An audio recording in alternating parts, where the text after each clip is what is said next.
These protests clearly show that Gen Z isn't going to accept the violence and corruption that has defined their entire life in Mexico. They're organized, they're angry, and they're not backing down. President Sheinbaum can blame foreign opposition and foreign influence money and all that all she wants. But the reality is pretty simple. The youth in Mexico are demanding that their government actually protect them, actually allow them to not be murdered in the streets. It seems like a very simple ask, but that's all they're asking for. I mean, they've literally had up-and-coming politicians murdered on live streams.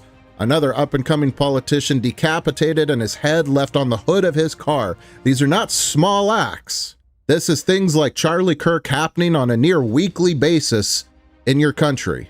I think whether the government listens or continues to dismiss these concerns is going to show whether we end up with more and more protests and riots in Mexico. But history has pretty clearly shown if you ignore the outrage of the youth, it doesn't end well for governments. What happened in Mexico the last couple days wasn't a protest, it wasn't a riot, it was a warning shot. It was the youth of the nation standing up and saying, we've had enough, no more. If you're gonna take drug money, you're not gonna run our country. They are done waiting for change, they are demanding it.